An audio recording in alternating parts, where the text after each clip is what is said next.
संभल में जो कुछ भी हुआ अब उस पर लीपा पोती हो रही है। मुसलमान जो चारों तरफ देश भर में अब सिर्फ सोशल मीडिया पर कुछ लिख रहे हैं, सब नहीं लिख रहे हैं, कुछ लिख रहे हैं, उनके लिखने का भी अब कोई फ़ायदा नहीं है। नेता तब तमाम खामोश थे जब ये 12 घंटे दंगे हो रहे थे और मुसलमानों का नरसंहार हो रहा था। ठीक ऐसे ही जैसे दिल्ली में 2 दिन तक 3 दिन तक दंगे होते रहे और केजरीवाल उस इलाके में जाने के बजाय एलजी के घर के बाहर धरना दे रहे थे। हर नेता ड्रामा कर रहा था, लेकिन उसमें अखिलेश यादव वाहिद एक ऐसा नाम है जिसने दंगा होते वक्त जब ये संभल में सब कुछ हो रहा था, उन्होंने प्रेस कॉन्फ्रेंस में सीधा कह दिया था कि मुसलमानों को मारा जा रहा है, सरकार ने ये प्लान किया है, ये सारा प्लान योगी और मोदी का है। दोस्तों, ये बात बिल्कुल क्लियर थी, लेकिन बड़े बड़े नेता, मुसलमानों के बड़े नेता खामोश थे। मैं आपको वो बता रहा हूँ जो हकीकत है और ये आपको कोई नहीं बताएगा। दोस्तों, पहली रिपोर्ट हमारी जो संभल पर थी कामयाब हुई, सबूत उसके अंदर सारे मौजूद हैं, यूपी पुलिस के तमाम झूठ उसके अंदर खुल रहे हैं, लेकिन यूपी पुलिस का अभी भी यही कहना है कि उन्होंने गोली नहीं चलाई। लेकिन दोस्तों, बिना गोली चलाए संभल के 5 मुसलमान शहीद हो गए। ऐसा लग रहा है कि पुलिस कह रही है कि मजलूम जो है वही कातिल है, जिस पर जुल्म हुआ है वही कातिल है। वो 5 लोग अपनी जेब में बंदूक की गोली रख के गए थे और भीड़ में जाने के बाद उन्होंने गोली अपने आप को मार ली उठा के, या आसमान से गोली चली और उनको गोली लगी। सवाल यह है कि अगर यूपी पुलिस ने गोली नहीं चलाई तो यूपी पुलिस की तरफ से क्या हिंदुओं ने गोली चलाई? यूपी पुलिस कहना क्या चाहती है? क्योंकि वहाँ के मुसलमानों में इतना दम नहीं है कि वो बंदूक लेकर कत्लेआम करना शुरू कर दें और फायरिंग करना शुरू कर दें। तवज्जो देने वाली बात यह है, गौर करने वाली बात यह है कि अगर मुसलमानों के पास पिस्तौल थी भी तो वो अपने ही 5 लोगों को क्यों कत्ल करेंगे? जिस तरह से यूपी पुलिस के बयान आ रहे हैं, जितने वो बयान दे रहे हैं और कड़े सख्त सवाल खड़े हो रहे हैं, और यूपी पुलिस की जो मंशा है वो साफ गलत जाहिर हो रही है। बताना चाहूँगा कि एक तरफ तो जो कुछ चल रहा है वो चल ही रहा है, लेकिन सड़ा हुआ समाज मुसलमानों से इतनी नफरत करता है जितनी इजराइल फिलिस्तीनियों से करता है। भारत का भाजपाई समाज, सड़ा हुआ समाज, गंदा समाज, गूखोर समाज, पेशाब पीने वाला झुंड मुसलमानों से इतनी नफरत करता है कि जो शहीद संभल में हुए हैं उनकी तस्वीर को शेयर करके खुशियां मनाई जा रही है। मैं स्टेप बाय स्टेप चलूंगा, तो पहला ट्वीट में इस हिंदुवादी आतंकवादी का दिखाना चाहूंगा। हिंदुत्व नाइट नाम का एक आतंकी पेज है, जिस पेज को ट्विटर डिलीट भी नहीं कर रहा है, एक्स डिलीट नहीं कर रहा है। क्यों? क्योंकि एक्स जानता है कि भारत में बहुसंख्यक समाज को खुश करना है, तभी हमारा बिजनेस चलेगा। हिंदुत्व नाइट के आतंकवादी इस पेज ने लिखा है एक शहीद की तस्वीर को शेयर करते हुए कि ये कुरान पढ़ने वाला था, 5 टाइम का ये नमाजी था, इसके बावजूद अल्लाह ने इसकी मदद नहीं की, क्योंकि ये योगी राज में पत्थरबाजी कर रहा था और फिलिस्तीन से लेकर यूपी तक अल्लाह छुट्टी पर है और आप खुद अपने कांड के जिम्मेदार हो। दोस्तों, अगर मैंने जवाब दिया इनके किसी भगवान का नाम लेकर, पिछले कुछ महीनों में जिस तरह से इनके धार्मिक प्रोग्राम में बवाल हुआ है, कहीं भगदड़ हुई है, कहीं पंडाल गिर गया, कहीं जो भगवान बना हुआ शख्स था वही स्टेज से गिर गया, या स्टेज पर प्रभु श्री राम के नाम पर या फिर हिंदुओं के त्यौहार के नाम पर जो अश्लील नचलियां नचाए कर इन्होंने जय श्री राम के नारे लगाए हैं, वो तमाम चीज़ें बता और दिखा दूं तो इनके पिछवाड़े के छेद भिज जाएंगे, इनकी आंखें टेढ़ी हो जाएंगी, इनको मिर्गी के दौरे पड़ेंगे और ये मेरी गिरफ्तारी की मांग करेंगे। इनकी औकात यही है कि इनके वाले ने अगर 7 साल की किसी लड़की से ब्याह किया तो वो सही है, लेकिन ये हमारे हुजूर पाक सल्लल्लाहु अलैहि वसल्लम पर सवाल उठाएंगे। ये वही लोग हैं कि इनके वाले के यहाँ इनके ग्रंथों और धर्म में अगर इनके गुरुओं ने और भगवान ने किसी 5 भाइयों ने एक ही औरत से शादी की, 5 आदमियों ने एक ही औरत रखी, तो उस पर इनको ओके है। लेकिन अगर यहां पर एक मर्द 2 शादी कर ले मुसलमान, तो फिर से इनके पिछवाड़े भिच जाते हैं। वहीं इनके यहां कई ऐसे भगवान हैं जिनके बारे में यह भी कहा जाता है कि भाई वो फलाना है, उन्होंने जो है अपनी पुत्री पर ही उनका दिल आ गया था। लेकिन कोई मुसलमान इसका जिक्र नहीं करता, क्योंकि वो ग्रंथ उनके हैं, वो धर्म उनका है। मुसलमान कभी किसी दूसरे के धर्म पर आपत्तिजनक टिप्पणी नहीं करता। लेकिन ये सुअरों का झुंड इतना फ्री है कि इनको आदेश मिलता है, ये 2 रुपये के लिए देश में आग लगा देते हैं। एक तरफ संभल में जो 5 शहीद हुए मुसलमान हैं, उनकी मौत का जश्न मनाया जा रहा है। दूसरी तरफ पुलिस की कार्रवाई को बेहतरीन बताया जा रहा है।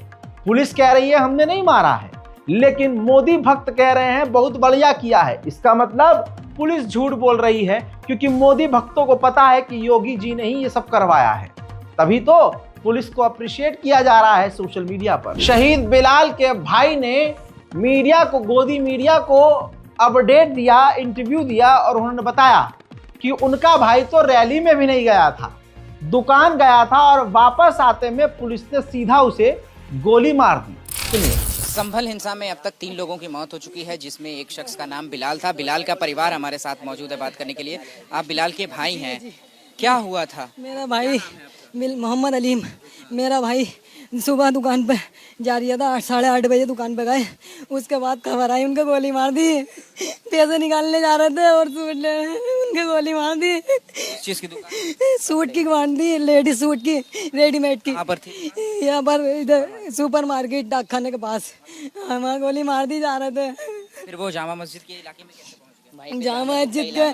जामा मस्जिद का इलाका, वो उधर से आ रहे थे दुकान बंद करके, वही दुकान पैसे लेके वापसी आ रहे थे रिक्शा में, उतरने वो भी रिक्शा वाले। उधर दूसरे शहीद नईम के भाई और रिश्तेदारों ने बताया कि उनके भाई की तो दुकान थी, वो तो दुकान से तेल और सामान लेने गया था और दुकान खोलने गया था।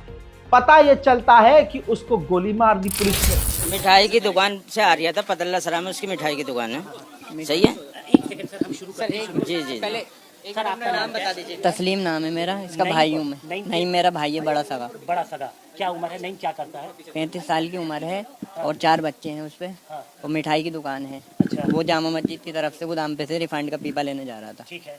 हाँ। तो कितने बजे क्या हुआ? नईम के साथ क्या हुआ? हमसे तो ये कह कर गया था दुकान खोलने जा रहा हूँ मैं। हाँ, गाड़ी पे। हाँ, फिर क्या हुआ? आपको क्या पता लगा? हमें ये पता चला ये गोली मार दी पुलिस ने। पुलिस की गोली मारी है 10 बजे, पौने 11 बजे की। पौने 11। आपका नाम क्या है? इरशाद हुसैन। इरशाद जी, मैं मामा हूँ लड़के का। जी। तो क्या पता लगा इरशाद भाई? वहाँ जो लड़के साथ में थे, वहाँ पे सीओ साहब वहाँ छोटे गेट पे थे, और सीओ साहब के इशारे पे सीओ साहब की कारस्तानी से गोली चली, और वो यूपी पुलिस ने गोली मारकर 5 लोगों को कत्ल कर दिया और बार बार कह रही है कि हमने गोली ही नहीं चलाई। इन 2 खूबसूरत नौजवानों को देख लीजिए, एक का नाम अयान है, एक का नाम कैफ है। कैफ की उम्र 17 है, अयान की 18 है। इलाज के दौरान इनकी मौत हो गई है। मौत के आंकड़े 5 हो चुके हैं और डर यह है कि और आंकड़े बढ़ न जाएं। नरसंहार है, ये कत्लेआम है। सरकार के द्वारा, यूपी पुलिस के द्वारा ये सब किया जा रहा है। तमाम विपक्ष की पार्टी ये साफ कह रही है। मेरे दोस्तों, जो आप जानते हैं और कई बार कह चुका हूं, हमारी जमीन हमसे छीनी जाएगी, हम विरोध करेंगे तो हम पर लाठी बरसाई जाएगी, और जब हम लाठी का विरोध करेंगे तो गोली मार दी जाएगी। गोली मारने के बाद हमारी लाश को नोचकर हमारे परिवार वालों को नहीं दिया जाएगा, और हमारे कत्ल का इल्जाम हमारे अपनों पर ही लगाया जाएगा। फिर अपनों के ही कत्ल का इल्जाम अपनों पर लगाकर उन अपनों को भी, मारे जाने वाले के अपनों को भी गिरफ्तार किया जाएगा। और सिर्फ गिरफ्तार नहीं, उनके घरों पर बुलडोजर चलाया जाएगा। जुल्म की तमाम हदें पार हो चुकी हैं। और ये सब इसलिए क्योंकि मुसलमान अपनी मस्जिदों से बेजार रहा, क्योंकि मुसलमान आज सोशल मीडिया पर नंगी लड़कियों की रील और नंगी लड़कियों के पिछवाड़े को देखने में व्यस्त है। कुछ मुसलमानों को लगता है कि सिर्फ 5 टाइम की हम नमाज पढ़ रहे हैं जाके, तो बस यही काफ़ी है, भाई इसी में हमारा सब कुछ हो जाएगा। कुछ मुसलमानों को लगता है खबर वबर देखने से क्या फ़ायदा, ये तो यूट्यूबर हैं, भोगते हैं पैसा कमाने के लिए, कि हम तो अपना भाई काम करेंगे, सुबह शाम नारी खाएंगे, मस्त रहेंगे। ऐसे ही लोगों के जब सर में गोली लगती है तो फिर ये चीखते हैं। आपको पता है, ज़मीरी रिपोर्ट से पता ये चला है कि यूपी पुलिस ने सीधी गोली मारी है, जिससे बच्चों के सर में और सीनों में गोलियां लगी हैं। और जो कल आपने ये वीडियो देखी, जिसमें आप खुद देखिए कि यूपी पुलिस सीधा फायर कर रही है और यूपी पुलिस खुला झूठ बोल रही है इस तस्वीर के होने के बावजूद कि हमने फायरिंग ही नहीं की, सिर्फ आंसू गैस के गोले दागे हैं। ये यूपी पुलिस की सामने से गोली देखिए, जो कि मुसलमानों के ऊपर इनकी हिम्मत है। यूपी पुलिस की इतनी हिम्मत नहीं है, इतनी हैसियत नहीं है कि सामने अगर हिंदू भीड़ हो तो लाठी चला सके। अब देखिए, वहां के जो एसपी है संभल के, कृष्ण कुमार, इस बंदे का भी नाम इतिहास में लिखा जाएगा। और आप लोगों से अपील है कि याद रखिएगा भविष्य में, क्योंकि ये सरकार कयामत तक तो नहीं रहेगी। अब इनका बयान ये है, क्योंकि भाई इसकी भी मजबूरी है, आदेश ऊपर से है। अब एसपी साहब कह रहे हैं कि लगभग 2500 लोगों के खिलाफ अभियोग यानी एफआईआर हुआ है। सभी लोगों की सीसीटीवी के माध्यम से पहचान की जाएगी और सभी को जेल भेजा जाएगा। यानी पूरे के पूरे मोहल्ले को, पूरे इलाके को, मैं कहता हूं एसपी साहब, पूरे मोहल्ले को क्यों, पूरे हिंदुस्तान के मुसलमानों को जेल में डाल दो। हमें पता है सीए एनआरसी में वही आप करने का प्लान कर रहे हैं, लेकिन अगर इतना खुल के सामने आ गए हो तो खुल्ला खुल्ला बोलो कि हम पूरे संभल क्या, पूरे हिंदुस्तान के मुसलमानों को जेल में डालेंगे। कानून अब बराबर नहीं रहा है दोस्तों। जो संभल का प्रशासन और संभल की पुलिस जिस टोन में, जिस तेवर में बयान दे रही है, साफ लग रहा है आदेश ऊपर से ही है। प्रॉपर तरीके से जितना डिप्लॉयमेंट हमारे पास मोर देन एनफ फोर्स था, हमने सर्वे कंडक्ट कराने के लिए डीएम साहब के जो सिक्योरिटी प्रोवाइड करने के लिए जो लेटर लिखा गया था, उसी के मद्देनज़र हमने प्रॉपर तरीके से डिप्लॉयमेंट भी किया था। लेकिन अगर कोई ओवरनाइट किसी की प्लानिंग हो और उस प्लानिंग के तहत अगर कोई व्यक्ति सडनली गलियों में से जब एक ही समाज के कम्युनिटी के लोग हैं, उनको कोई एक सीधी जामा मस्जिद, कितने लोगों को आपने गिरफ्तार किया, हिरासत में लिया है? हमने अभी तक 21 लोगों को हिरासत में लिया है। उन लोगों के पास से कई प्रकार के वेपन्स हैं, वो भी रिकवर हुए हैं। और मौके पे और उससे भी ज़्यादा इंटरेस्टिंग चीज़ है कि जिस जगह पे जो जहाँ पे फायरिंग चल रही थी, इन आपस लोगों के बीच में पता चला और पुलिस ने बाद में उन लोगों को चैलेंज करके वहाँ से दौड़ाया भी है। तो वहाँ पे भी कई प्रकार के 32 बोर के, 315 बोर के और नॉर्मल 15 बोर के, इस तरीके सर वेपन रिकवर हुआ। अभी आपने बताया एमुनिशन में 32 बोर और 15 बोर के कार्ट्रिजेस, तो वेपन में क्या रिकवर हुआ? वेपन भी वही है, जो 32 बोर 15 बोर इस तरीके की, बिल्कुल जी, राइफल नहीं होती है, वो तमंचा होता है, कंट्री मेड फिगर कुछ होगी टोटल, जो वो अभी part of investigation I cannot, बिल्कुल, that is a pellet gun and I want to state it very very clear that pellet guns are not lethal weapons as long as it is not very close encounter where it is like जिन लोगों को हुए हैं अभी उनका क्या status है? PM हो गया है, उनको पोस्टमार्टम के लिए भेजा गया है और जो भी डॉक्टर्स की जो फाइंडिंग होगी उसी के आधार पे है। जिन लोगों को डिटेन किया है उनसे पूछताछ में क्या पता चला है कि उन्हें किसने बुलाया था? पत्थरबाज हैं, उन पत्थरबाजों से यूपी पुलिस अब कहानियां गढ़ रही है। कहानियों में कहानी ये देखिए हैं कि आप भीड़ के जो बलवाई थे, पत्थरबाज थे, उनका क्या मकसद था, उनका क्या उद्देश्य था। पुलिस वालों के पांव में गोली लगी है और इस तरीके की ये जो है, जो उनका जो उद्देश्य था, लेकिन हमारी पुलिस ने और प्रशासन ने साथ में कहते हैं कि आप भीड़ के जो बलवाई थे। तवज्जो चाहूंगा, कानूनी बात करते हैं। जब भी कोई मौका वारदात से चीजें मिलती हैं तो उस पर डायरेक्ट हाथ नहीं लगाया जाता है, उसको लैब जांच के लिए भेजा जाता है, फिंगरप्रिंट मैच किए जाते हैं। लेकिन एसपी साहब इतने ज़्यादा पढ़े लिखे हैं कि मीडिया को दिखाने के लिए वो चाकू हाथ में लिए हैं। अब उस चाकू पर एसपी साहब के फिंगरप्रिंट हैं और जिस चाकू पर और हथियार पर जिसके निशान होते हैं, क्रिमिनल उसे ही माना जाता है। उम्मीद करता हूं कि जज साहब इस पर ध्यान देंगे। कमाल की बात यह है कि कुछ भी बोला जा रहा है, कुछ भी कहा जा रहा है, क्योंकि उनको अपने कांड को छुपाना है।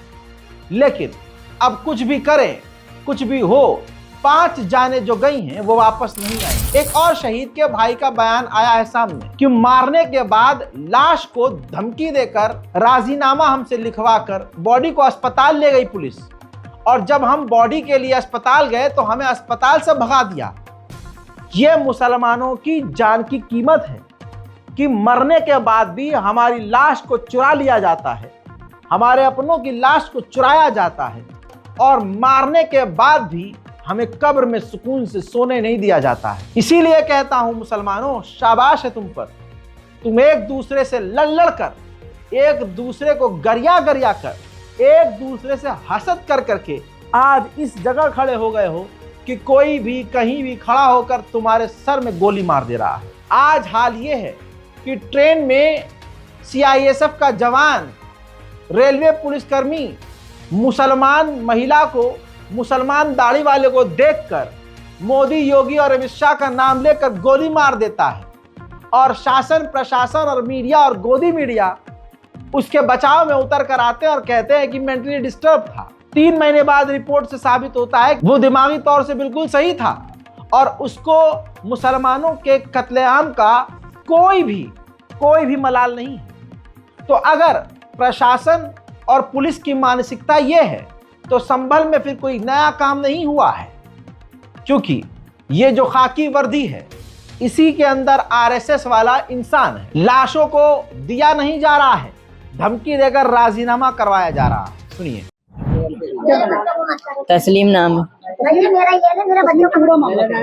पूरा मामला ये था, हमारे भाई को पता नहीं थी इतनी लड़ाई हो चुकी है जामा मस्जिद के पीछे। हमारे भाई ने दुकान खोली, फिर सामान लेने चला गया। वो रिफाइंड का पीपा, मैदा वैदा, समोसों की दुकान है, मिठाई की छोटी सी दुकान है।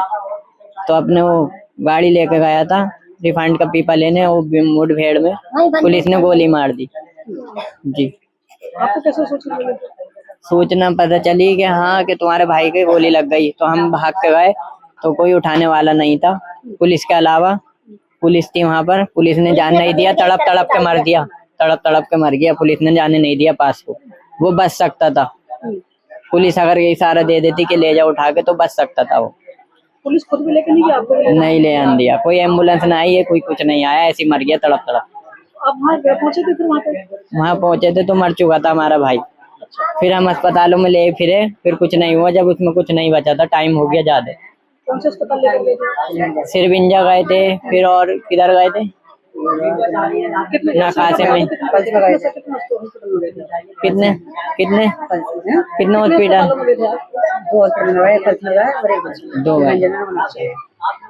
फिर बॉडी कहाँ है? बॉडी यहाँ से घर से ले गए, बोले चलो होगा, मतलब देखेंगे कितने कैसे हुआ, और हल्के से प्यार से निकाल के ले गए। और वहाँ पे हमारे साथ बदतमीजी करी, लाते मार के हमें बाहर निकाल दिया। डेड बॉडी को इकला छोड़ दिया पुलिस के हवाले में। डेड बॉडी सरकारी अस्पताल में हमें बदतमीजी करके निकाल दिया। डेड बॉडी के साथ 4 जने गए थे, चारों को भगा दिया। जी सर, सब पुलिस एक ही है ना, CO साहब आगे होंगे तो CO साहब का ही है ना, CO साहब नहीं मारी है। यूपी पुलिस कह रही है कि संभल में सब कुछ नॉर्मल है, लेकिन अगले ही दिन कुछ भी नॉर्मल नहीं था। संभल पुलिस ने 5 मुसलमानों का नरसंहार करके, कत्ल करके ये शुरुआत की है। और आपको बता रहा हूं, इससे पहले शुरुआत जब हुई थी दिल्ली दंगों से, तो तभी आपको वार्निंग दे दी गई थी, और मैंने अपने उन दिल्ली दंगों की रिपोर्ट्स में कहा था कि ये शुरुआत है, आगे आगे देखिए होता है क्या। अब संभल से खतरनाक कांड हुआ है। बहुसंख्यक समाज के घर के छोटे बच्चे तक तलवारबाजी और हथियार इकट्ठा करके रखे हुए हैं। ऐसी भी रिपोर्ट पिछले कई सालों से आप देख रहे हैं, ऐसी वीडियोस वायरल होती रहती हैं। दोस्तों, अगले दिन क्या हुआ संभल में, महिला को भी, नजराना नाम की महिला को उसके घर में घुसकर पुलिस ने गाली गलौज करते हुए उसके घर में तोड़फोड़ मचाई, गुंडागर्दी करी। जैसे गुंडा RSS और भाजपाई जो लोग होते हैं, तोड़फोड़ मचाते हैं, उग्र हरकतें करते हैं, पुलिस ने वही किया। महिला के घर घुसी और नजराना नाम की महिला को गिरफ्तार कर लिया। परिवार वालों का ये बयान एबीपी न्यूज पर है। अम्मा, यहाँ से भी पुलिस ने एक महिला को हिरासत में लिया है, क्या नाम है? नजराना। बेटी है? हाँ, मेरी बेटी है नजराना। और नंद भावजा घर में थी, मैं अपने नंद के घर को गई थी तो बाहर के किवाड़ देके और अंदर के किवाड़ देके घर में बैठ गई थी। हमें न पता क्या हुआ क्या नहीं हुआ। अब ये क्या नाम है, अंदर से बाहर के किवाड़ तोड़ के और फिर अंदर को बढ़ गए, बाहर अंदर के किवाड़ तोड़ के फिर उसे लड़की को ले गए, मेरी नजराना को ले गए। और ईसा भी लेके जा रहे थे तो ये बोले कि ना जरा सा बच्चा है, जच्चा है, ये इसे छोड़ो। हाँ, उनका अपना आदमियों को लाओ। तो मैंने कहा हाँ, आदमी ना थी उस वक्त घर में? जी, मैं डर के मारे अंदर बढ़ रहे थे हम। जब वो गली में आया था हमने किवाड़ बंद कर लिए थे सब, हम दो ही थे। जब पथराव हो रहा था हमें नहीं पता किसने करा, हम तो अपने गेट बंद करके अंदर ही बैठे थे। हमारे तो बच्चे छोटे छोटे। कितने लोग थे घर में? कई एक थे, हम तो दो ही थे नंद भावजे। हम तो अपने अंदर, हमें तो डर लग रहा था, हम दो ही थे घर में, घर के अंदर। हमने तो अपने यहाँ के भी किवाड़, यहाँ के भी, ये वाले भी, हम यहाँ पे भी किवाड़ लगा ली कुंडी हमने। उन्होंने धक्का मारे, तोड़े किवाड़, है ना, तो हमारे घर में बढ़ गई। हमारे यहाँ पे भी ये भी तोड़ा और ये भी तोड़ी, नल भी तोड़ा और ये भी धक्का मारा, आना खोलो लाओ, आदमी को गाली, मतलब गाली देके। क्या कह रहे थे? मैं वहां तक पहुंची, मेरी लोंडिया को मत लेकर जाओ, मेरी नंद को मत लेकर जाओ, तो मुझसे ये कहा अंदर चलिए, डंडा खा के मतलब गाली दे गए। हाँ, फिर उसके बाद आपकी नंद को जो है वो ले गए, न छोड़े। क्या कहा? क्यों ले जाते वक्त क्यों कुछ बताया होगा ना कि क्यों हम लेकर के जा रहे हैं, क्यों हिरासत में ले? हम तो दो ही, हमने कहा कि पत्थर मार रहे थे? नहीं, हमने वो कह रहा पत्थर मंगे, नहीं हमने न मारे भाई पत्थर, हम तो अपने अंदर ही बैठे, दो जने हमके मारेंगे, हमारे बच्चे। उधर संभल के शहीद नईम की मां का बयान सामने आया है, जिन्होंने कहा कि उनका नौजवान बेटा दुकान से सामान लेने गया था, जिसे पुलिस ने कत्ल कर दिया। मेरे बच्चे को बुलवा दो, मैं कुछ ना कर रही हूँ। मेरा बच्चा दुकान बंद करके अपनी सौदा लेने गया था, दुकान खोल के, और मैदा वैदा लेने गाड़ी लेके मेरा बच्चे को वहीं घेर लिया, वहीं बंदूक से मार दिया पुलिस ने मार दिया। लौट के भी आ रहा था, इतना सारा मासूम है मेरा, ये इतना सारा मासूम, 4 बच्चे हैं छोटे छोटे, 4 बच्चे छोड़ के मेरा शेर, बस मेरा बच्चा दिलवा दो भैया, ले गए वो मेरे बच्चे को। ठीक ऐसे ही आज तक की ग्राउंड रिपोर्ट से भी साबित होता है कि संभल की पुलिस गुंडागर्दी कर रही है और मुसलमानों को एक तरफा प्रताड़ित कर रही है। घर में घुसकर सारे सामानों को तोड़कर महिलाओं तक को गिरफ्तार किया गया है। घर के अंदर ये टीवी पूरी तरीके से टूटा पड़ा है, ये सेंटर टेबल था पूरी तरीके से टूटा है, फ्रिज टूटा हुआ है। तो आपके हिसाब से ये पुलिस ने तोड़ा? हाँ, वो तो पुलिस नहीं, हमारी बीवी ने जब बात हो रही है, मतलब मोहल्ले वालों से सबसे। अच्छा, ये अंदर इतनी तोड़फोड़ कैसे हुई? ये सब पुलिस ने की है सब। तो अंदर कमरे के अंदर, अच्छा, और भी या यहीं इसी कमरे में? ना, और कमरों में भी, ऊपर भी, सब जगह हुई है। हाँ, तो आप ये देखिए, ये जबरदस्त अंदर पूरा फ्रिज की अगर हम बात करें, एसी की बात करें, टीवी की बात करें, सेंटर टेबल की बात करें, तो सब कुछ। तो बच्चा कितना बड़ा आपका? आगे आइए आप, और आगे आके इस कमरे की तस्वीर आप दिखाइए।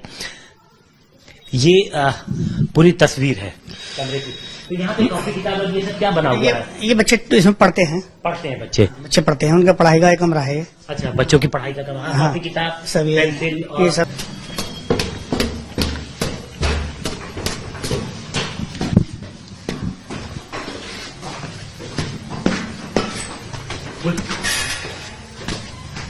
शुभान जी, एक मिनट यहीं रुकते हैं। अच्छा, ये पूरा टूटा हुआ है। हाँ। शुभान जी, पुलिस का कहना है कि पत्थरबाजी हुई। मैं तो कहता हूँ जांच कराइए, बिल्कुल जांच मैं सहयोग। सीधे शुभान जी का कहना है कि ये सहयोग करने के लिए तैयार है। सीसीटीवी डीवीआर ले गए और आपके पास वो भी बना हुई होगी उस जगह, मतलब जब पुलिस आई होगी वो भी वहाँ से बनाते हुए लाए होंगे वो। हाँ। हमारी छत पे अगर कुछ हुआ हो तो बिल्कुल तो कार्रवाई। तस्वीरें बिल्कुल साफ है। यूपी पुलिस, संभल पुलिस साफ झूठ बोल रही है।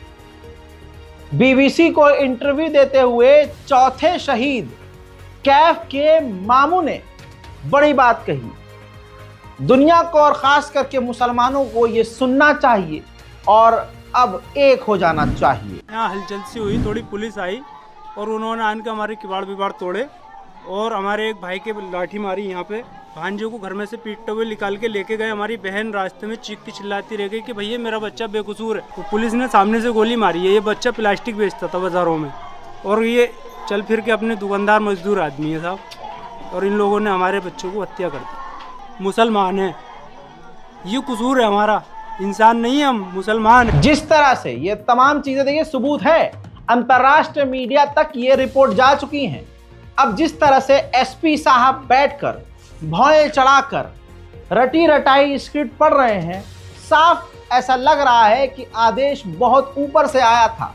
एक कम्युनिटी को निशाना बना रहे हैं, अपने आप को सही बता रहे हैं।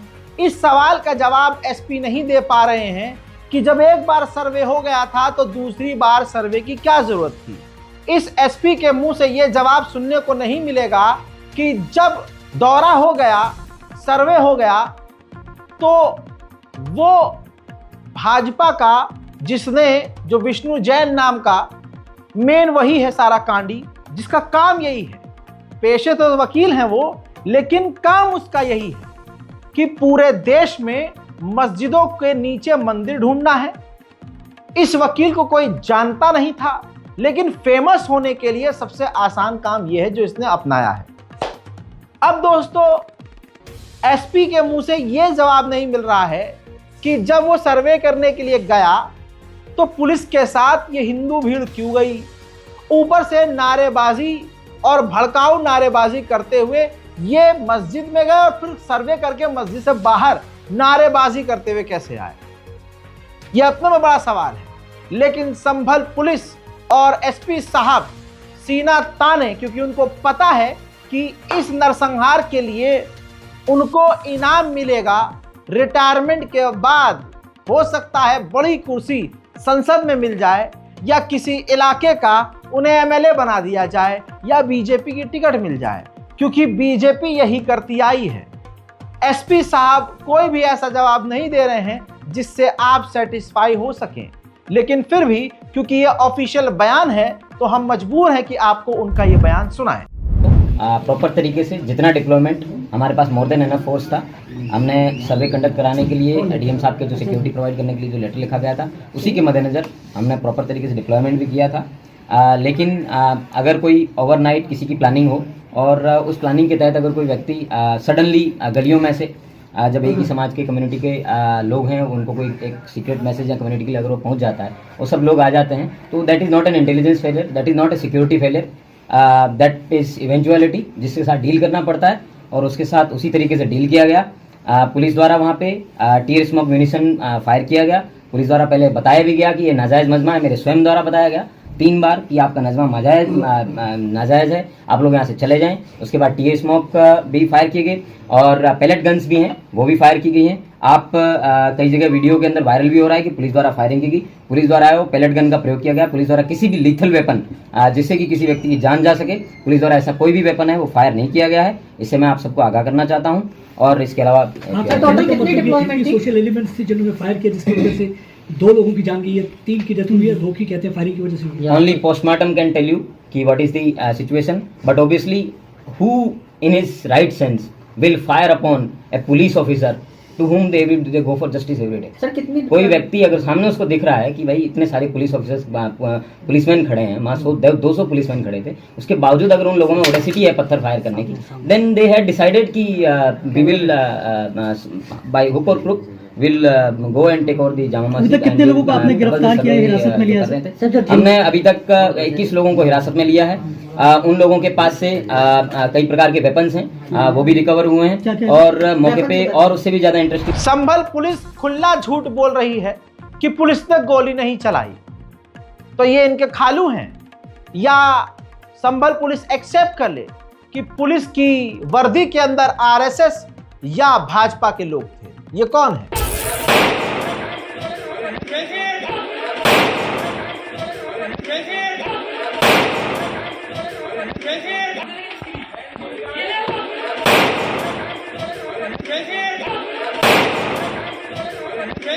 अब दूसरा सवाल ये है, और दूसरा सबसे बड़ा झूठ ये बोल रही है संभल पुलिस कि हमने पथराव नहीं किया। पुलिस ने पथराव नहीं किया है, पलटकर कुछ किया ही नहीं है पुलिस ने, सिर्फ आंसू गैस के गोले छोड़े हैं।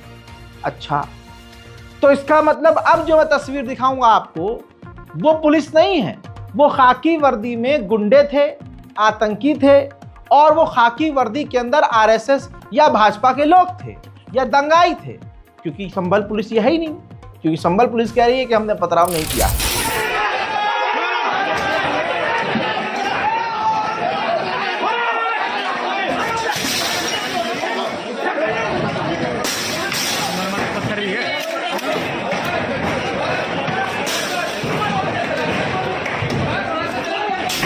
तस्वीरें बिल्कुल साफ हैं कि निशाना सिर्फ मुसलमान है।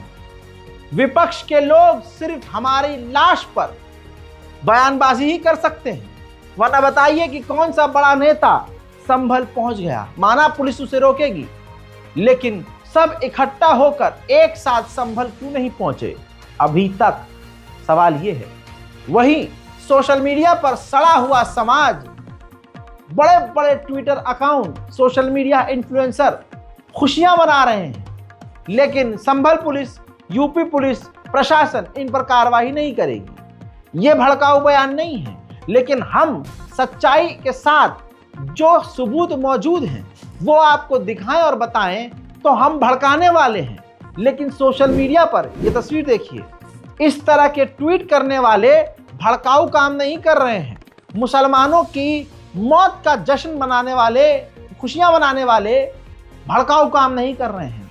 द जयपुर डायगल नाम का ये एंटी मुस्लिम, एंटी इंडिया आतंकी पेज है जो सिर्फ मोदी समर्थक है। ये जो मस्जिद थी संभल की, जो मस्जिद है और आगे रहेगी, उस मस्जिद की तस्वीर को शेयर करता हुआ यह आतंकी लिखता है कि जो हमारा है वो हम लेकर रहेंगे। दोस्तों, यहाँ पर मुसलमानों की सबसे बड़ी बेवकूफ़ी है। सबसे बड़ी बेवकूफ़ी ये कि अगर ये हमारी किसी भी मस्जिद को उठकर कह देते हैं कि मस्जिद के नीचे मंदिर है, तो फिर मंदिर के नीचे मस्जिद क्यों तलाश नहीं की जाती?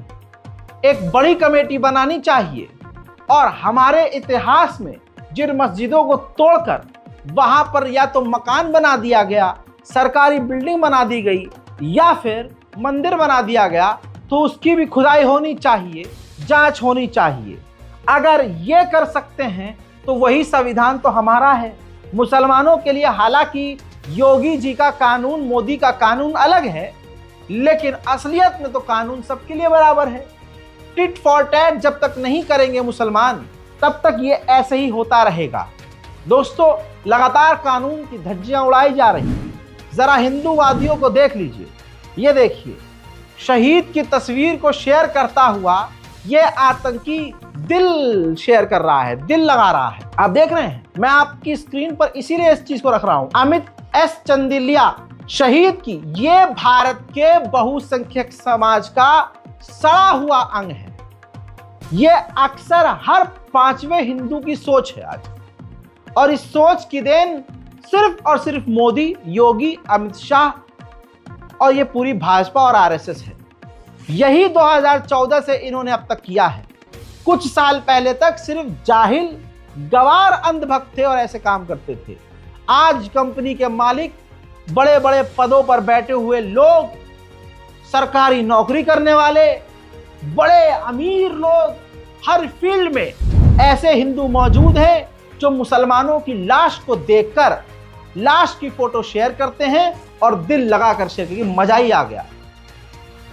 जब हम जैसे लोगों ने रीट्वीट किया, कईयों ने सवाल किया, तो क्योंकि सावरकर की नस्ल इनकी है तो तुरंत इसने ट्वीट डिलीट कर दिया। ऐसे हजारों लोग हैं। कल भी दिखाया था, आज मैं भी कई दिखा दिए हैं आपको कि संभल के नरसंहार पर, मुसलमानों के कत्लेआम पर और उन पर हो रहे जुल्म पर सड़ा हुआ समाज खुश है। इसका मतलब इसी समाज को खुश करने के लिए संभल का दंगा करवाया गया है। बड़ी बात एक और, अदानी जो अमेरिका में अंतर्राष्ट्रीय लेवल पर नंगा हुआ, उस खबर को दबाने के लिए कहीं से अदानी के दोस्त ने यह हरकत करी है, आदेश दिया है कि कुछ ऐसा करो कि अदानी की खबर मीडिया से गायब हो जाए। और हुआ वही। अदानी नाम बड़ा है तो शहादत ज्यादा लगेगी अदानी की खबर दबाने में। सिर्फ यहाँ 5 शहीदों के मारे जाने की बात नहीं है, सैकड़ों गिरफ्तारियां मुसलमानों की और साथ ही संभल पुलिस ने मुसलमानों के घरों में घुसकर तबाही मचाई है। जैसे दंगाई दंगा मचाते हैं, लुटेरे लूटते हैं, वैसे ही काम किया गया है। आज तक की ही डिजिटल मीडिया रिपोर्ट है जिसमें गुलिस्ता की शादी है कल, यानी आज गुलिस्ता की शादी है और पुलिस उसके भाई को गिरफ्तार करके ले गई है। और जब घर में घुसी है तो गुलिस्ता का जो दहेज का सामान इकट्ठा था, पुलिस ने वो सामान तोड़ दिया। दिल्ली से जो शादी में शरीक होने के लिए मेहमान गए थे, उस मेहमानों में एक महिला के पति को भी पुलिस उठाकर ले गई।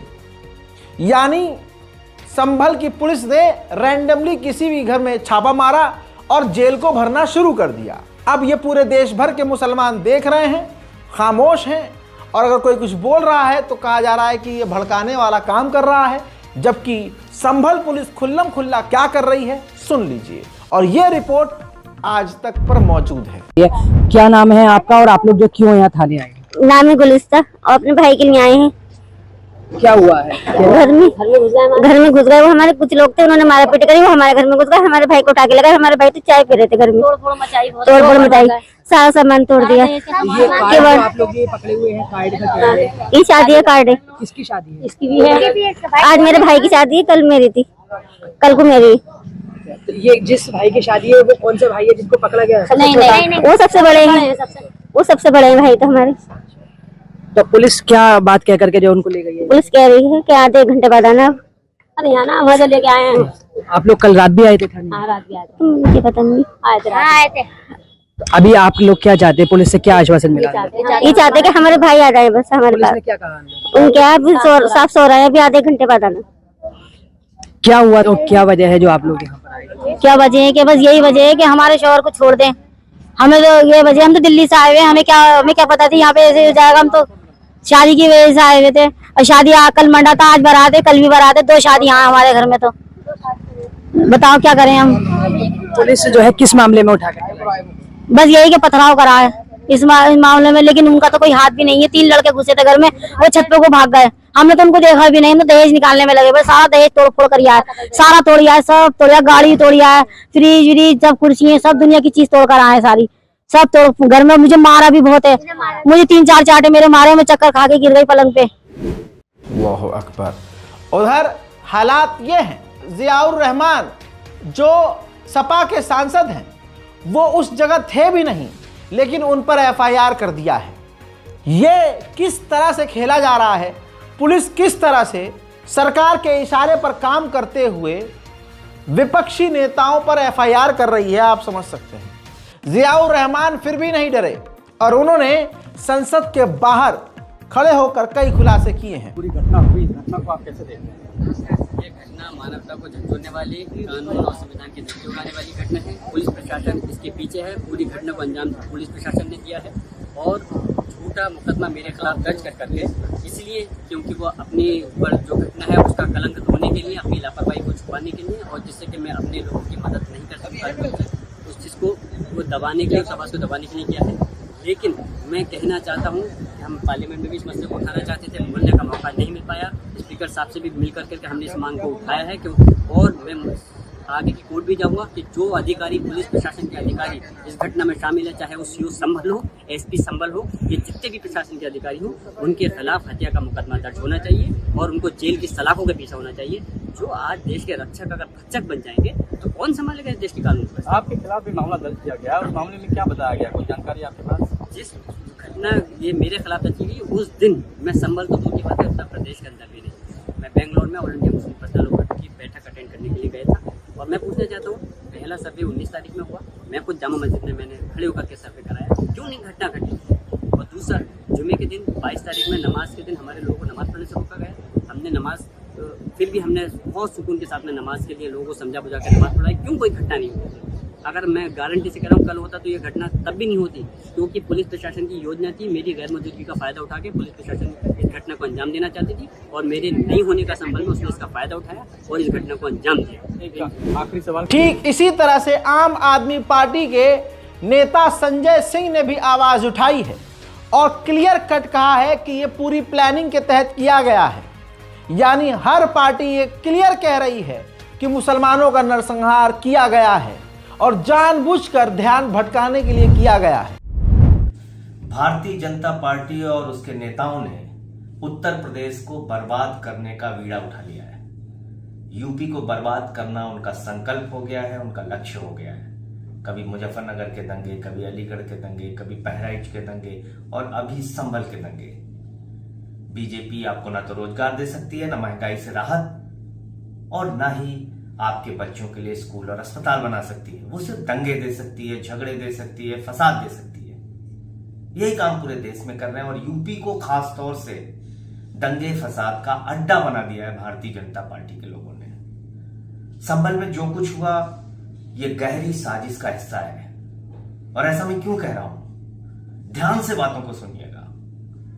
अचानक 19 तारीख को दिल्ली से 2 वकील जाते हैं संभल में, जिला की अदालत में वहां पर याचिका दाखिल करते हैं। उस याचिका में मिनिस्ट्री ऑफ होम अफेयर्स को पार्टी बनाया जाता है, कल्चरल मिनिस्ट्री को पार्टी बनाया जाता है, एएसआई के 2 अलग अलग विभागों को, अधिकारियों को पार्टी बनाया जाता है, डीएम को पार्टी बनाया जाता है, मस्जिद की कमेटी को पार्टी बनाया जाता है। ध्यान से सुने हुए 4 बजे ऑर्डर कर दिया जाता है कि सर्वे किया जाए, उस जामा मस्जिद का सर्वे किया जाए। 4 बजे ऑर्डर होता है, ध्यान से सुनिएगा। 10 से लेके 5 तक कानून के मुताबिक कोई सर्वे हो सकता है, उसके ना पहले ना उसके बाद। डीएम साहब होम मिनिस्ट्री के लिए, कल्चरल मिनिस्ट्री के लिए, एएसआई के लिए एक वकील भी नियुक्त कर देते हैं, जामा मस्जिद की कमेटी को नोटिस भी दे देते हैं। 19 तारीख को 6:30 बजे पहुंच के सर्वे किया जाता है। 2 ढाई घंटे 3 घंटे तक सर्वे होता है। डीएम साहब और प्रशासन के अधिकारी बाहर आते हैं, कहते हैं हमारा काम पूरा हो गया, काम कंप्लीट हो गया। उसके बाद वहां से वो लोग चले जाते हैं। ना कोई दंगा होता है, ना कोई फसाद होता है, ना कोई झगड़ा होता है। भाजपाई बौखला जाते हैं। मोदी जी को लगता है, अमित शाह को लगता है, योगी जी को लगता है, बीजेपी वालों को लगता है, अरे हम तो अपने मकसद में कामयाब ही नहीं हुए, दंगा तो हुआ नहीं, फसाद तो हुआ नहीं, यूपी तो बर्बाद हुआ नहीं, कुछ आगजनी तो हुई नहीं, बहराइच में हमने कोशिश की, वो फेल हो गए, संभल में भी फेल हो गए। तो इन्होंने एक नया नाटक किया। 19 को सर्वे कहा पूरा हो गया, 24 तारीख को सुबह फिर से 6:30 बजे, 10 से 5 नहीं, 6:30 बजे सुबह नारे लगाते हुए सर्वे कराने के लिए प्रशासन पहुंचता है। और उसके बाद वहां माहौल बिगड़ता है जब मस्जिद के हौद से पानी निकाला जाता है। माहौल बिगड़ता है, पुलिस वहां पे लाठियां चलाती है, गोली चलाती है, पथराव भी होता है दोनों तरफ से और 5 लोगों की जान चली जाती है। वहीं तेजस्वी यादव ने भी जिगरा दिखाया है और क्लियर कहा है कि यूपी में मुसलमानों को मारा जा रहा है, निशाना बनाया जा रहा है, भाइयों को मारा जा रहा है और बीजेपी ने यूपी पुलिस का गुंडाकरण कर दिया है। यूपी में जिस तरीके से तांडव ये लोग कर रहे हैं, वो लोग चाहते हैं कि यूपी से पूरे देश में माहौल जो है हिंसक करें, नफरत फैलाएं।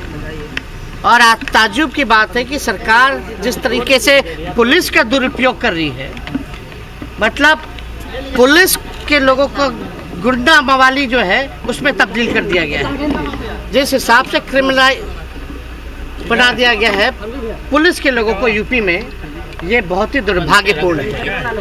उन आईपीएस अधिकारियों को भी कम से कम इस तरह का काम नहीं करना चाहिए। जो लोग भी हैं सब लोग शपथ लेकर के संविधान का आज संवैधानिक पद पर है। संवैधानिक पद पे अगर लोग अगर इस तरह का काम करेंगे, पुलिस का काम क्या है? सबके साथ इंसाफ करना, माहौल को ठीक करना। लेकिन जिस हिसाब से यूपी में पुलिस का गुंडाकरण कर दिया गया है, ये बहुत ही दुर्भाग्यपूर्ण है। उधर इसी तरह से सुप्रिया, कांग्रेस की जो सीनियर प्रवक्ता हैं, उन्होंने भी बहुत खुलासे किए हैं, क्लियर कट बता दिया है कि ये बीजेपी ने किया है। बीजेपी पूरे ही देश को मणिपुर बना रही है। लगता है बीजेपी का पेट अभी मणिपुर से भरा नहीं है और इसीलिए बीजेपी ने पूरे देश को मणिपुर बनाने की ठान ली है। उत्तर प्रदेश के संभल में हुआ विवाद और उसके बाद की हिंसा में 4 लोगों की मौत। योगी आदित्यनाथ की सरकार, उनके प्रशासन, उनकी पुलिस की ही कामयाबी नहीं है, बल्कि मुसलमानों के खिलाफ उनकी नफरत का सीधा सीधा नतीजा है। जिस तरीके से खाकी वर्दी पहनने वाले चिल्ला चिल्ला कर कह रहे हैं गोली चला बे, जिस तरीके से सर्वे करने वालों के साथ नारेबाजी करते हुए एक भीड़ चल रही है, ये सारी बातें इस ओर इशारा करती हैं कि षड्यंत्र के तहत पूरा मामला रचा गया है। एक पैटर्न है और ये एक सेट पैटर्न है, जहां सुर्खियां बटोरने के लिए, टीवी पर आने के लिए कुछ लोग लोअर कोर्ट में अपील डालेंगे, फिर ऑर्डर आ जाएगा, मस्जिदें खोदी जाएंगी, बवाल होगा और बीजेपी अपनी राजनीतिक रोटियां सेकेगी।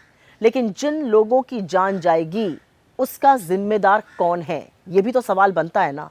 कौन देश में हर वक्त पूरे समय। हजरत मोहतरम, अब यहाँ पर रोक कर इस चेहरे को दिखाना चाहूंगा। इस चेहरे को पूरी दुनिया दिमाग में बसा ले, आंखों में बसा ले। दोस्तों, उत्तर प्रदेश का ये सरकारी वकील, मामले में याचिकाकर्ता, सर्वे की रिपोर्ट बनाने का जिम्मेदार, उपद्रवी भीड़ को लीड करने वाला यही शख्स था। यह सब एक ही आदमी है। ये तमाम उत्तर प्रदेश की सरकारी वकील, मामले के याचिकाकर्ता भी यही, सर्वे की रिपोर्ट बनाने का जिम्मेदार भी यही, उपद्रवी भीड़ को लीड करने वाला भी यही। ये एक ही आदमी है, विष्णु जैन, जो कि कथित जैन धर्म से ताल्लुक रखता है। उत्तर प्रदेश का सरकारी वकील खुद इंडिविजुअल पिटिशनर बनकर याचिका अपने ही दम पर लगाता है और जिला जज बिना सुनवाई के सर्वे का आदेश दे देते हैं और सर्वे की जिम्मेदारी भी इसी वकील को देते हैं। क्यों? और सुनिए, इसके बाद वकील फिर अकेले नहीं जाता है सर्वे के लिए। वकील अकेले नहीं बल्कि पूरी भीड़ लेकर जाता है, उपद्रवी भीड़ लेकर जाता है, जो सांप्रदायिक माहौल बनाने के लिए जिम्मेदार है। वीडियो पेश कर रहा हूं जो कि यूपी तक यानी आज तक के डिजिटल मीडिया रिपोर्ट में मौजूद है। आज तक ने न जाने कैसे कुछ सच दिखाया है। ये वही वीडियो है आज तक के एंकर का, जो वहां से लाइव रिपोर्टिंग कर रहा था। बयान सुनिए। हिंदी समुदाय के लोग हैं, हिंदी पक्ष के लोग हैं, जो कि यहाँ पर इस वक्त कहीं ना कहीं नारेबाजी कर रहे हैं। पूरी तरह से जो हालात हैं इस वक्त संभल में, वो कहीं ना कहीं खराब होते हुए दिखाई दे रहे हैं। मेरे दोस्तों, जमीनी हकीकत ये है, एसडीएम, एसपी जो सीनियर अधिकारी हैं, उन्होंने ही ये पूरा दंगा करवाया है। संभल की मस्जिद के सदर और इस मामले में जो मस्जिद की तरफ से वकील हैं, उन्होंने प्रेस कॉन्फ्रेंस में ये बात बोली। उन्होंने गवाही दी कि मैंने एसडीएम को, एसएचओ को और अधिकारियों को गोली मारने का आदेश लेने के लिए बात करते हुए सुना। यहां पर रोक के बता दूं कि दंगा भड़का भी इसलिए, मुसलमान भड़के इसलिए क्योंकि पहले एक सर्वे हो चुका था, इनको कुछ नहीं मिला।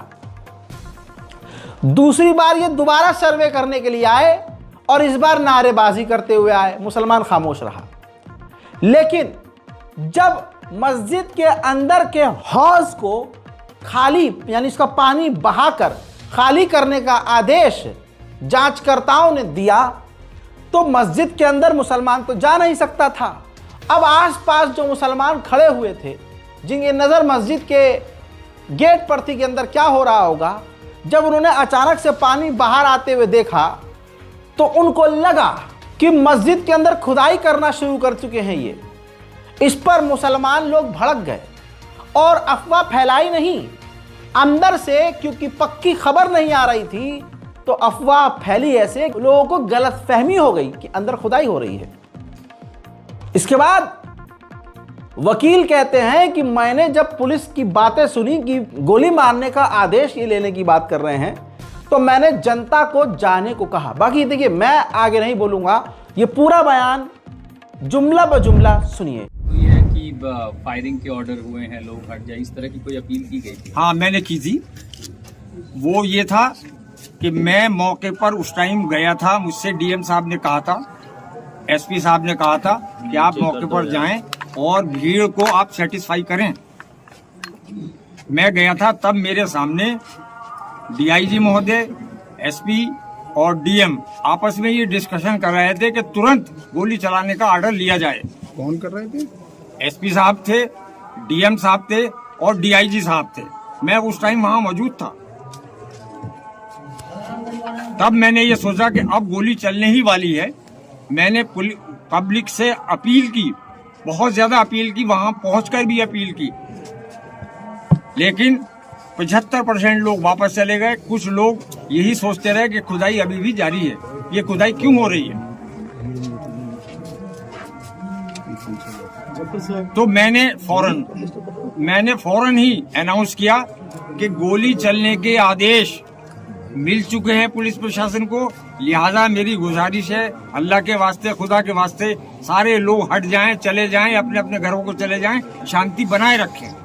फैलाई जी, खुदाई की अफवाह किसने फैलाई? खुदाई की अफवाह इसलिए फैली कि वो पानी जब चारों तरफ चला तो पब्लिक में ये अफवाह हो गई, ये भ्रम हो गया, ये हो गया कि खुदाई चल रही है इसलिए ये पानी आ रहा, क्योंकि वो पानी आने का कोई टाइप था नहीं। अंदर से लगातार अनाउंसमेंट भी हो रही है और उसके बाद भी अफवाह फैल रही है, तो ये तो कहीं ना कहीं आप लोगों की कमियां रही ना?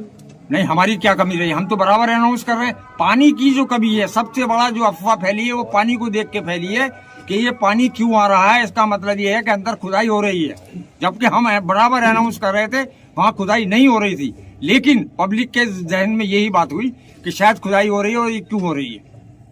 पुलिस का ये कहना बिल्कुल गलत है। पुलिस गोली हमारे सामने चला रही थी, मैं मौके पे मौजूद था। पब्लिक की तरफ से मेरे सामने कोई गोली नहीं आई।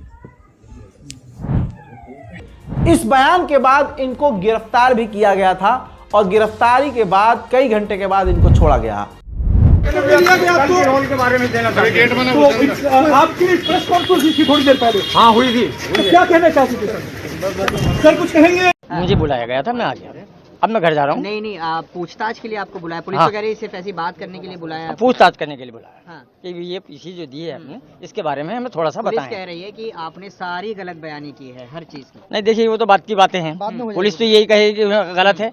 अब ये वो क्या कहती है क्या नहीं कहती है उसका कोई मतलब आपने एसडीएम संभल पर जो आरोप लगाए उनको खारिज किया है? नहीं, अभी को किसी तरह का आरोपों पर कायम है अभी भी? भाई ऐसा मैं थोड़ा टाइम लूंगा, मैं थोड़ा टाइम, इस टाइम मेरा स्वास्थ्य ठीक नहीं है, इस टाइम मेरा स्वास्थ्य ठीक नहीं, और बाद में बात करेंगे। नहीं, अभी कोई बात नहीं है, ऐसे एक आध घंटे। बताइए सब क्लियर हो गया कि नहीं हुआ? दूध की तरह बिल्कुल साफ है क्या हुआ है, कैसे हुआ है, किस तरह से किया गया है। कांग्रेस के नेता इमरान मसूद ने भी मीडिया को कहा कि अजी सीधा सीधा गोली मारी गई है और जो शहीद 17 और 18 साल के 2 लड़के हुए हैं, बताया गया है कि एक के माथे पर गोली लगी है, ऐसा बताया गया है, और एक के तो सीने पे गोली लगने की खबर कंफर्म है। देखिए, सुनिए इमरान मसूद। ये बहुत दुखद है, 4 लोगों की मेरी पास जानकारी है मौत हो चुकी है और पुलिस ने सीधे गोली मारी है, माथे पर गोली लगी है। पुलिस ने पूरी तरीके से बर्बरता का नंगा नाच किया है। अगर सर्वे कराने के लिए गए थे तो पुलिस ने क्यों इजाजत दी है सामाजिक तत्वों को जाकर के वहां गाली गलौज करने की, वहां उकसाने वाली नारेबाजी करने की? वहां जब आप उकसावे की नारेबाजी करोगे तो टकराव होगा, तो पुलिस जाकर के टकराव कराने का काम करे, इससे दुखद कुछ नहीं हो सकता है जी। दंगाई तो है, और क्या है, 1 मिनट में आदेश होता है कोर्ट से, 2 घंटे के अंदर सर्वे टीम पहुंच जाती है, फिर उसके बाद जब झगड़ा नहीं होता तो नेक्स्ट दोबारा फिर तैयारी की जाती है। इस बार अपने 7 लोगों को लेके जाया जाता है। सर्वे टीम के साथ लोगों को जाने का क्या मतलब है? क्यों गए लोग उस सर्वे टीम के साथ? सारे वीडियो मौजूद है कि नारेबाजी हो रही है और गाली गलौज हो रही है। आप नफरत को कहां ले जाना चाहते हो? क्यों नफरत की आग फैलाना चाहते हो? इस नफरत के अंदर हम लोग झुलस जाएंगे। नफरत से देश नहीं चल सकता, देश मोहब्बत से चलेगा। इस मामले पर असदुद्दीन ओवैसी का भी बयान आया। ये असदुद्दीन ओवैसी वो व्यक्ति है जो हर मामले पर मुसलमानों के लिए खुला बोलता है, लेकिन फिर भी अगर कोई इन्हें कह दे कि दोगला है और बीजेपी पार्टी का ये दूसरा साइड है, तो देखिए आप बहुत बड़ी गलतफहमी में हैं। हालात आप हिंदुस्तान के देख रहे हैं, सुनिए इनका बयान। कि सबसे पहली बात तो ये है कि संभल की चंडोसी की जो जामा मस्जिद है वो कोई 50 साल 100 साल नहीं बल्कि 200-250 साल पुरानी मस्जिद है, उससे ज़्यादा है। वहाँ पर कोर्ट की तरफ से बग़ैर मस्जिद के ज़िम्मेदारों को, कमेटी को सुने उन्होंने एक एक्स पार्टी ऑर्डर पास कर दिया, वो गलत है। दूसरा ये है कि एक बार तो आपने गलत ऑर्डर दिया, सर्वे हो गया, दूसरा सर्वे जब किया आपने किसी को इत्तला नहीं दी। तीसरी बात यह है कि पुलिस का ये काम था कि मस्जिद कमेटी को कॉन्फिडेंस में लेते या वहाँ की पीस कमेटी को। चौथी बात यह है कि जो सर्वे करने लोग आ रहे हैं वो प्रोवोकेटिव स्लोगन्स लगा कर आ रहे हैं, वो वीडियो उसका है, पब्लिक डोमेन में है। और उसके बाद जो वहाँ पर वायलेंस हुआ जिसमें 3 मुसलमानों को गोली लगी, उनकी मौत हुई, हम इसका कंडेम करते हैं। ये फायरिंग नहीं बल्कि मर्डर है। और जब से बाबरी मस्जिद राम मंदिर का जजमेंट आया, जिस बात को मैं पर्टिकुलरली कह रहा हूँ कि उस जजमेंट के बाद ये सब चीज़ें खुलेंगी और एक के बाद एक खुल रही हैं। ASI प्रोटेक्टेड मॉन्यूमेंट सब बातें करें, क्या ASI के कानून में नहीं है कि आप उसका रिलीजियस नेचर चेंज नहीं, कैरेक्टर चेंज नहीं कर सकते? किस बुनियाद पे कर रहे हैं ये? और आप किस बुनियाद पर अपने फेथ को दूसरों पे थोपेंगे? भाई कानून कोई चीज़ है ही नहीं है। जिस दिन कोर्ट में सुनवाई होती है उसी दिन ऑर्डर हो जाता है, उस दिन सर्वे भी हो जाता है। ये तो 1948 में ऐसे ही हुआ था बाबरी मस्जिद में। तो ये जो फायरिंग हुई है ये फायरिंग नहीं है, मर्डर है। और जो भी ऑफिसर्स इन्वॉल्व है उनको सस्पेंड करना चाहिए और एक सिटिंग हाई कोर्ट जज। कमाल ये है अब कि झोपड़ी वालों को चाइना के द्वारा हमारी मानसरोवर पवित्र जमीन के कब्जाए जाने पर और ऐसी बहुत सारी जमीनों को कब्जा जो लिया है चाइना ने, उस जमीन पर इन झोपड़ी वालों को मंदिर नजर नहीं आएगा। आप समझ रहे हैं? जो ये झोपड़पट्टी में रहने वाले हैं, हाँ, तो ये जो नफरती भीड़ है इनको वहां बॉर्डर के इलाकों पर, चाइना की सरजमीन पर, या चाइना ने जिन इलाकों में हमारे कब्जा किया हुआ है वहां पर मंदिर नजर आएगा तो 500 साल पुरानी मस्जिद के नीचे। आप अगर हिंदुओं को देखेंगे और हिंदू संगठनों को, वो गुरुकुल के नाम पर अपने बच्चे को 6ठी 7वीं क्लास से अब तलवारबाजी और ये लठबाजी, बंदूक चलाना, निशानेबाजी, ये सब सिखा रहे हैं। ये किस चीज की तैयारी हो रही है अभी भी मुसलमानों को समझने की जरूरत है क्या? आपको कॉपी पेन लिखकर पढ़ाएं क्या? देखिए, जो वो कर रहे हैं हम भी कर सकते हैं। संविधान दोनों के लिए बराबर है। आप सेल्फ डिफेंस के लिए तैयार रहिए। वो बात अलग है कि बंदूक से सीधा अब सीने में गोली मारी जा रही है। देश के हालात बहुत खराब हो चुके हैं। डिवाइड एंड रूल वाला खेल शुरू हो चुका है और ये एक्सट्रीम लेवल पर पहुंच चुका है। मणिपुर पर तो मोदी अब तक न बोल पाए, संभल पर क्या ही उम्मीद करेंगे हम उनसे। ऐसा लगता है कि भारत के प्रधानमंत्री मोदी सिर्फ गिने चुने मुसलमानों के प्रधानमंत्री हैं, बाकी दूसरे मुसलमानों के लिए नहीं है। वो प्रधानमंत्री मुसलमानों के नहीं हैं। ऐसा मोदी जी के रिएक्शन से और उनकी खामोशी से नजर आ रहा है।